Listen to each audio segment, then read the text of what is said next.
for technical people, do not always assume that whatever you need to do and what you need to deliver has to be in a technical form. It could be some other ways. As long as you can achieve what the stakeholders want, that's good enough.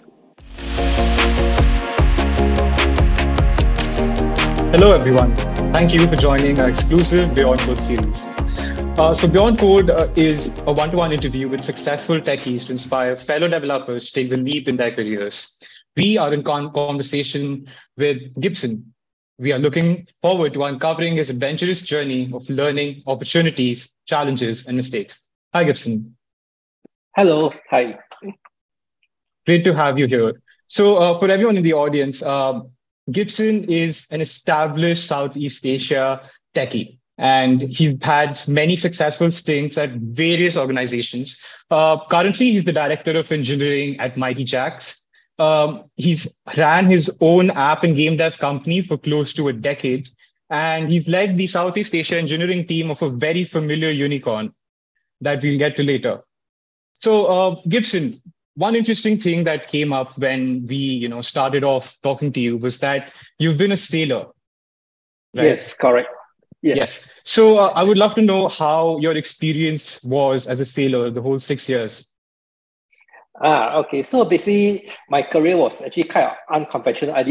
So what I did was that when I was in Polytechnic, I actually didn't really perform well in my study. So one of the ways to actually get into university was actually paying my own way through university, and joining the Navy was actually one way that I actually could get a steady income and actually use it to actually pay for my university part-time, because my parents were actually not very rich, so they couldn't really afford my university education. So what I did was I signed on in the Navy for 6 years. Then from there, I saved a lot of money, and I did a lot of studying on my own to get to university.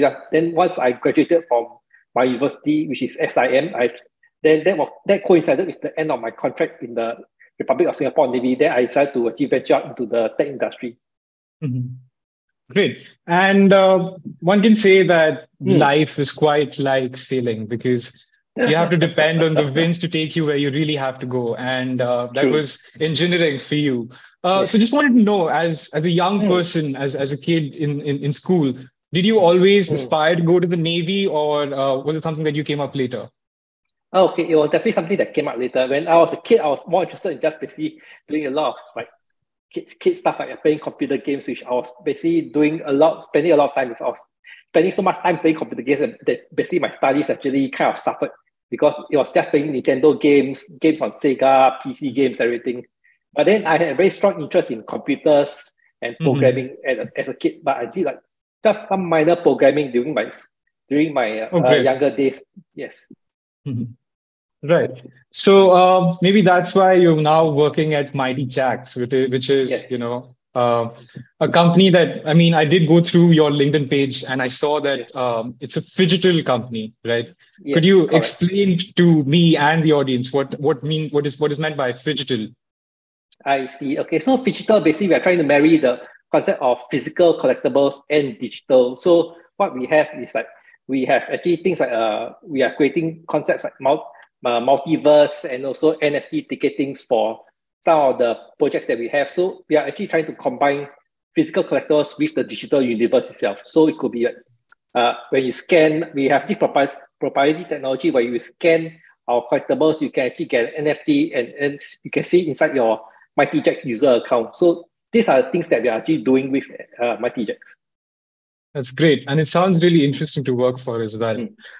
So just wanted to know, you're finishing your stint as a sailor and you're entering the industry of engineering. So how was your transition from a sailor to a developer? Okay, basically from my sailor days to developer days, basically was it's starting at square one again, but in a totally different industry. Because in the Navy, I was actually doing quite well. The pay was actually quite decent. And now I'm going to join the IT industry as a developer, as a junior developer at that. So there was not much experience that could be ported over, but I took it as something that I need to learn too, and also something that I have to actually get used to in life, because I want to make information technology and programming as part of my career. And that aspiration is something that every developer needs growing in their career. Yes. So Correct. I understand you said that there were a lot of hardships and starting from square one. And so how did you get yourself market ready in terms of getting that first interview or getting into the code writing and everything? How did you learn those processes? What went into it? Okay. So when I started my career, basically, there was no Stack Overflow, but there was Internet and Google. But in terms of technology and programming, I would say knowledge, there wasn't a lot. In fact, there was actually more programming knowledge in books. So basically, what I did was I shut myself in my room for 1 month. I just borrowed a whole bunch of programming books. That time I was learning how to do .NET. So I was basically just borrowed a bunch of programming books on .NET. Then I just stayed in my room for 1 month, just doing programming, learning from tutorials from cover to cover, doing my own sample programs to get a sense of how C# works. And then after that, when I felt that I was actually good enough to at a certain level, I went for my interviews. That sounds like a real grind, and grinders make the best leaders as well. So as we move forward, you also ran your own company, and yes. So what was the motivation that went behind launching your first company, and what did you aim to solve with that company? I see. Okay. So basically, after I left the Navy, I was working in an insurance company doing software using .NET. Then after a while, I felt that actually that kind of company structure, which is very corporate, wasn't really for me, right? I had to wear long sleeve shirts and pants, go to office, even though I was just doing programming. So I tried to actually start my own company. So that coincided with the launch of the first iPhone worldwide. So the first iPhone came out. Then I was looking at, wow, this iPhone is very revolutionary. It has touch screen, no buttons, and it allows you to create apps that you can download from the App Store itself without going through third-party providers. Because previously I was actually just using an old Nokia or Samsung phones, and those don't have very good apps. So I saw that as a very groundbreaking technology, and I saw that there will be demand for people that want to create apps for the iPhone, and later on will be Android. So that's how I started to just start my own company doing iPhone applications. That's really nice. Yes. And so we went through the clients you worked with, and would love to hear the journey behind how you pitched and successfully closed such big clients like L'Oreal, Kiehl's, Changi Airport, and Lenovo. Okay, so basically all those clients actually, when I started out, basically I was only a person doing the programming. And I think I did a long time ago, people always tell me that if you do good work, people will find you. You don't need to, that will be the best form of marketing. I thought that was actually nonsense. But actually I found that actually once I produce good enough work for small clients, they actually refer me to bigger clients, and they help spread my name around. And from there, those bigger companies actually contacted me out of the blue. They just say like, oh, I got your contact from a friend of mine or from an ex-colleague who actually recommended me to you, and we need to do an iPhone app, or we need to do a web application. Can you help us with that? So from there, I actually hired and grew my team to around 3 developers who are based in Eastern Europe, in Ukraine. So they were doing mostly the development. Then I was doing the project management and also some of the development. So that's how I grew my team, and so I got the big clients. That's wonderful. Yes. Referrals really work, and yes, definitely. That's no joke. that's one quick way to get business. Right. Yes, correct. So you also worked as a CTO at a Better Florist. Now this was a transition, and now you were in a startup, right? A product catered startup. So how was your whole experience working as the CTO there? Okay, so at that time, previously I was doing my own consultancy. So going from own consultancy to a CTO is actually kind of a big jump, because that time, now I'm going to a CTO, my stakeholders are not my customers itself. My stakeholders are my boss, my CEO, my product managers. So basically so the mindset has to change. So a lot of things I do is very close communication with my CEO. And because the team was actually very small, it's only like 5 or 6 people.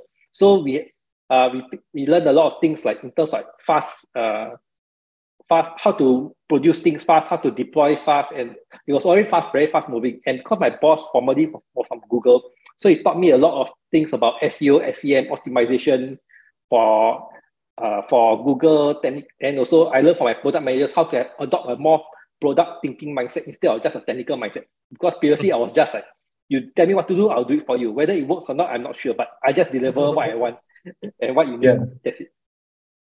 So this experience was opened you up to a more collaborative experience where you give and you take experiences from each other. Correct. Right. So as you said, there was a big jump from your own consultancy to being a CTO of a company where you had multiple stakeholders. What are the major mistakes you believe that people make while handling technical initiatives and balancing business according to you? Okay, I think especially for technical people, the first thing first, like when they present a problem by the product managers or customer support, their first thing always think like, okay, I can write some code for that, or I can find a technical solution for that. But sometimes like some things when you want to develop it fast, you do not need to actually find a technical solution or do not need to actually write code. You can find different solutions. Like for example, you can find like maybe a way to automate some tools, like say like using Zapier to integrate forms with Google Sheets to store into a simple database instead of just coding a MySQL database, instead of coding a web app to store information into MySQL. Or maybe there's a way to achieve the kind of output that the client wants through a non-technical way instead of purely technical. So yes. So you're saying that, please, yes, go on. Sorry. So I say that basically it's like for technical people, do not always assume that whatever you need to do and what you need to deliver has to be in a technical form. It could be some other ways. As long as you can achieve what the stakeholders want, that's good enough. Right. All right. So as you moved from a better florist and already you had this experience of leading and managing multiple stakeholders, you started your stint as a head of engineering at dishdash.co. Yes, so tell us something about dishdash.co and how your responsibilities changed there and what you learned there. Okay, so at dishdash.co, the scope was actually bigger because I have to manage a team of developers for our web app and also our mobile app, which is Android and iOS. So it was native development. So I was actually in charge of getting developers, getting interns to work on those systems itself. So I was also heavily involved in the technical architecture and the development. And because our clients are much bigger scale and there's much more traffic, so I learned a lot on like architecture, on AWS scaling, and all the various things like how to create RESTful APIs that actually work well with iOS and Android and also work well with the web app. So it was quite a good learning experience. I quite enjoyed my work at dishdash.co because one thing is that my stakeholders came from a very product-driven mindset. So they taught me a lot about product thinking and how to actually structure my projects in order to make it as the best possible product for the stakeholders. Right.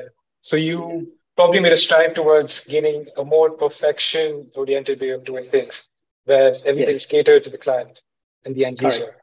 Right. So after that, I believe you worked at Lenskart, which was the unicorn we were talking about earlier. Right. Yes. So how was managing the mobile engineering team in Singapore, and how did you come to this opportunity with working with a unicorn like Lenskart? Oh, actually, I was that time at dishdash.co, I was actually approached by a recruiter who actually told me that startup doing eyeglasses was actually opening up in Singapore, and they'll need someone in Singapore to start a development team in Singapore to help them expand in Southeast Asia. So I thought, okay, that sounds interesting. So I actually had an interview with my boss, my ex-boss, who was the chief digital officer in Singapore. Then I also had a final round discussion with the CTO of Lenskart in India. Then I found quite interesting on what they actually wanted to do and how they intend to expand in Southeast Asia, starting with Singapore as the base. Then I thought, okay, now this sounds like a good opportunity. Then I signed up for it. That's great. And did you have fun at your stint there? Was it a learning experience? Oh yes, actually it was a very lovely experience. I learned a lot from my bosses and from my colleagues in Singapore, and also from my Indian colleagues also in Lenskart in India, because we had to have like almost daily conversations with them. I learned like how they actually manage such a big legacy system, from the ERP systems, from the website, mobile apps, and the way of thinking, and also it helped me with communicating with them on the very high level and low level. Right. So from a conversation, I've gauged that you've worked with developers and engineering teams in various countries and continents for that matter. So how would you classify, an Indian developer, and how would you say that an Indian developer is, and how they should strive to be working with international teams? Sorry, can you repeat your question again? Yeah. So since you've worked with such a variety of developers from different countries, what would you say to the Indian developer who's trying to work with a company that has international teams and working with international clients? What's your message to them? Okay, I will say that first thing first, always try. Okay, because there was a lot of cross-cultural communication. So I think the best way to solve cross-cultural communication is basically just to hop into a call and then just talk to them rather than just using chat or Slack, that kind of thing. Because one thing I find best when communicating with my colleagues in actually Landscape is that once we have, let's say, once the conversation is involves more than 3 messages, we just get to a Google Meet, then we just discuss within 10, 15 minutes, get all the questions answered, then we start doing our work. So it's much faster than just typing messages. And also one thing, one thing in my colleagues in Landscape taught me is that when they always want to do something, I think about the bigger picture, like how will it impact various systems? Because in Landscape, they have a lot of systems that's built in-house and interface with a lot of external systems. So when I build something, I actually think about how it affects the rest of the systems downstream, and also how it affects the rest of my colleagues, because they'll be the ones managing other systems. So if I build something that's actually poses a problem to them later on, then they'll be the ones calling me and telling me something is wrong with my system. They have to fix it. Right. So communication is key. And yes, correct. Jumping on calls, keeping your camera on. yes. Right. So how did you so what were some significant projects at Lenskart, and how did these projects specifically contribute to the growth and success of the company while they were launching in Singapore? Okay, so basically some of the significant projects we did was we did an overhaul of their existing site for Singapore, just to be Singapore specific, and also we actually worked with the India team to actually modify the system in India to cater for multiple countries, especially for Singapore, including Singapore, because Singapore was actually basically the base for Southeast Asia for Landscape. Right.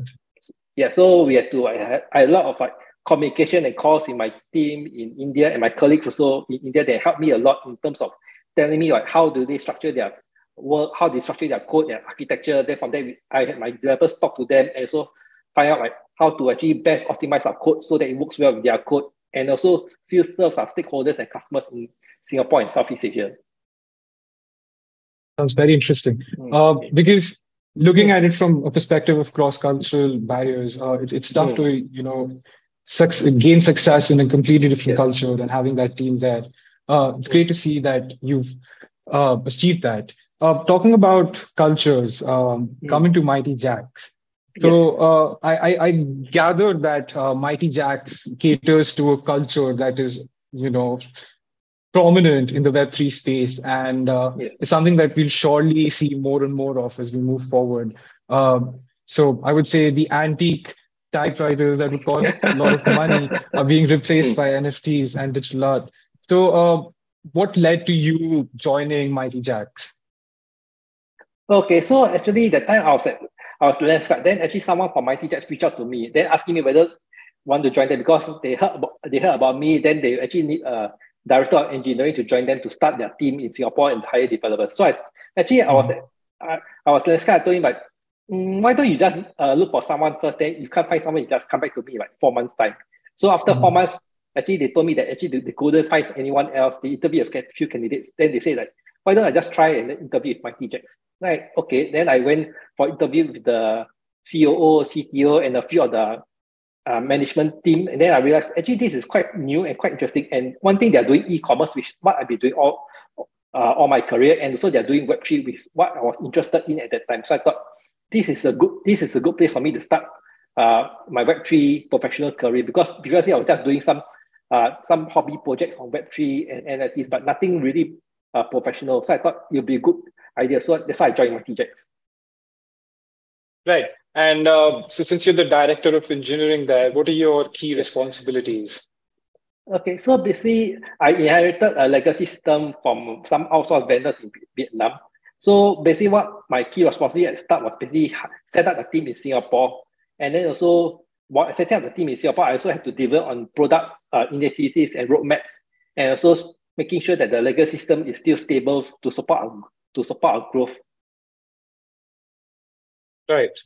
Uh, so as we've come across your career, we've realized that you started as an entrepreneur, I would say. I mean, Mm, after your brief stint as a developer, started as an entrepreneur, building your consultancy for almost a yes. decade. Mm, And then you transitioned into leadership roles in various tech companies. And might I say that you have shown, as in our conversation, this illustrative aspect of going after ideas that you felt were mm. instrumental. So, what would you say are the key factors that have contributed to your success as a leader in the tech industry? I would say there are a few things. So one thing is be curious. So right now, I'm actually curious about AI and generative AI. So I'm actually learning some development on AI using LangChain, Python, and also Open AI APIs. So that's something I'm just doing right now as a just hobbies project on the ends because I'm just curious about it. So previously I was curious Mhm. about NFTs. Then also I'm always curious about any other thing under the sky. So anything that I like to read about, it could be like system architecture, new databases, that kind of stuff. If I'm just curious, and because IT is always moving so fast, every few Yes. years or every few months, there's a new framework on or there's new programming language. I'm always curious about this frameworks and language. So I always like spend a bit of time reading about it, doing some homework, doing some projects or some coding just to see how things are. So that actually helped me in my career from being a developer onto a leadership role. Right.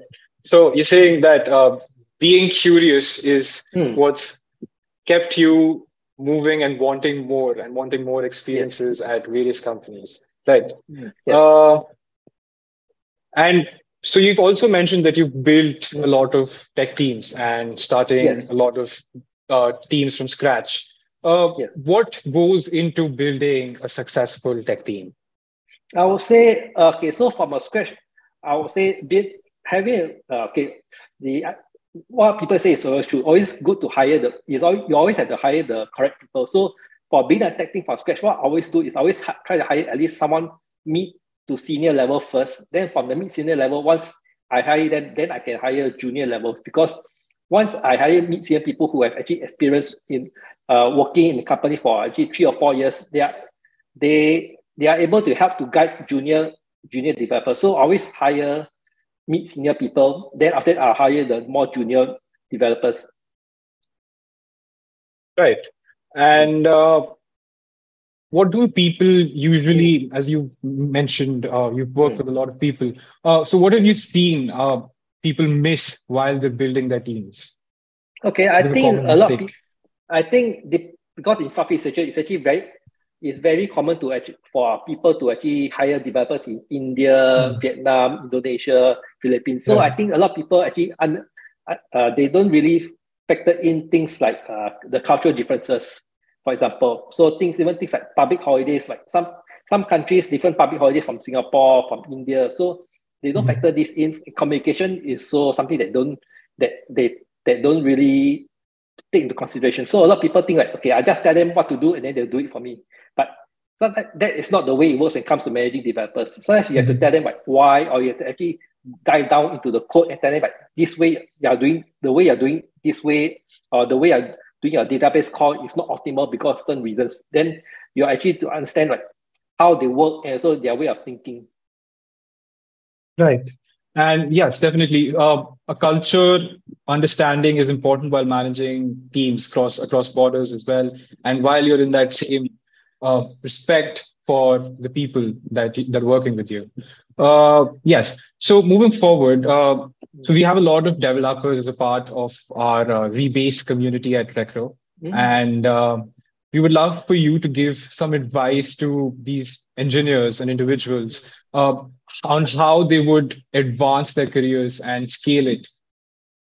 Okay, so actually that depends on what level are they, a junior level or mid senior level. So for junior level, for junior developers, I would say like because they are coming in as a fresh grad from universities or schools, so it's good to have a wide exposure to what they want to do. So, because as a fresh grad, you may not know what you want to do as a career. You may know what you may think that you want to do programming or you want to do like system architecture or DevOps or data analytics. So I would say for me, for junior developers, try to work in a company where you have exposure to a wide variety of roles where they give you exposure to maybe doing some data engineering, DevOps, architecture, programming, or maybe even programming can do like web programming or mobile programming. So from there, you actually find out what is what do you like to do? Do you like to do more data engineering, or do you like to do more mobile development? So from there, you actually find an idea of what you want to do in life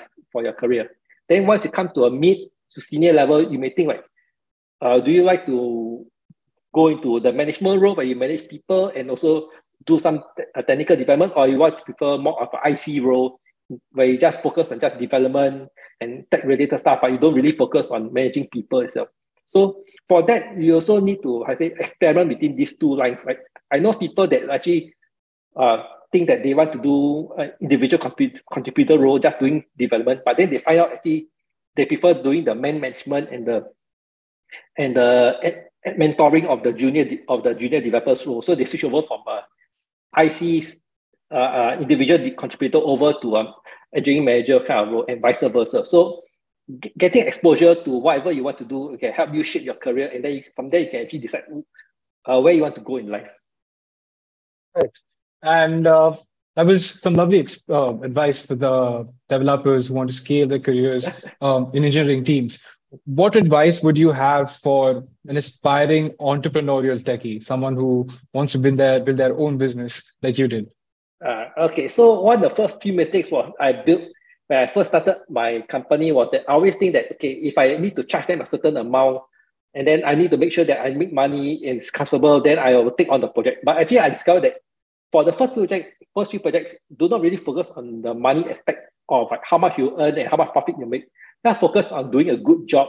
Then once you do a good job for people and they're happy with you, they will actually recommend people, and word of mouth is actually very underrated. People think that word of mouth is actually like it's something that doesn't really work, but I find in my case it's actually it's very useful and it worked for me in my entrepreneurial career. Even now when I work with vendors from overseas like Vietnam, India, Indonesia, if I have a very good working relationship with them, I think that developers are pretty good.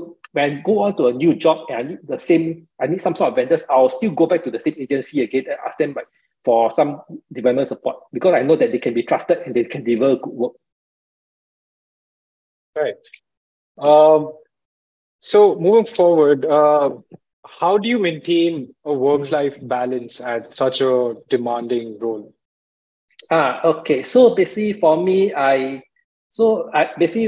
when I started working more on the leadership position, I was basically spending a lot of time doing development and also doing management and people management. So I found that actually it's not sustainable, because I actually spending a lot of hours after office doing a lot of additional work. So what I do now is actually I try to focus on just either people management or development based on certain days of the week. So what I do is like in the mornings, I'll do like maybe some technical work. Then afternoons, I'll do some of the management work of my job scope. And also what I do is I always set very strict timelines of what I need to do, so that by 6 o'clock or by 7 o'clock, I finish my work and then I'll go home. Then I just leave my laptop at home. I leave my laptop in the office. Then only if there's emergencies, then I'll be contactable after office hours. If not, I'll just leave my laptop in the office and I'll just go back and enjoy myself. And how do you like to enjoy yourself? Okay, so basically I like to do a lot of reading, and I also read a lot of technical blogs and articles. It could be things like engineering management, technical leadership, or even some technical articles. Like right now, I'm actually reading some white papers on some new generative AI technologies. So it basically anything that I find interesting on my newsletters, I'll just read it as some sort of leisure. That's great. And so, as a developer who wants to work at a company like yours, how, as we've learned that, just applying and sending out resumes is not enough. So as a leader, how do you find an ideal developer reaching out to you for, a job opportunity? Okay, so this one I would say applies to senior and also junior developers. Right, I would Mhm. like developers to actually have like some sort of hobbies project to show me like what they have done as either as a sideline or as a end project. And also when I look at their code, they explain to me the code. I actually have an understanding of what their thought process when it comes to coding or system architecture. Then Mhm. I like developers that are actually able to actually defend themselves and ask them like, okay, so for React, why do you use this state management tool instead of Redux? Or why do you why is your code structure in this way? So they are able to give me proper answers so that I know like, okay, how's their thinking like, how's the thought process like when it comes to development. Then rather than just hiring developer who just code and then doesn't tell you anything about how they code and the kind of thing. So I always like developers that have side projects and is able to be a good communicator in terms of explaining their code and their thought process when they're doing development. Right. And so when you're in an interview with a developer, Yes. how are you assessing them? What aspects are you looking for? Okay, so besides technical aspects, I'll assess them for technical skills and also like the character, like because in the startup, when I always start my tech team, the team is very small. So I want to make sure that people are cooperative and collegial. So they must be able to disagree, but respectfully. They do not get to quarrels over Slack, that kind of thing. So I want people who are collegial, cooperative, and always have a team mindset. That means they are always working, they know that they're always working as a team to finish their project. They are just not people who just work on their own projects and that's it. They are not solo developers. Right. Yeah. So I think we're coming towards the end of our session here. Okay. So Gibson, would just love for some final words of advice you have to budding developers. Okay, so basically for budding developers right now, it's actually a very good time. Although I know the economy is not very good worldwide in US, India, Southeast Asia, but it's just a temporary phase. So I would say like for now, it's a good time for actually a lot of budding developers to just basically just put your head down, do a lot of coding, learning, getting up to speed with what you want to do. Then once the economic outlook has improved, hopefully next year, then you'll be a better chance to get a good role in any company. That's great. So thank you, Gibson. It was lovely getting to know you and your journey throughout your illustrative career, I would say.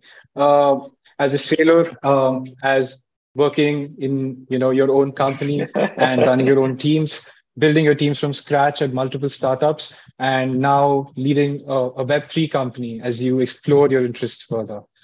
This has been a lovely chat, and thank you for enlightening us and giving the words of wisdom. Thank you. Thanks a lot.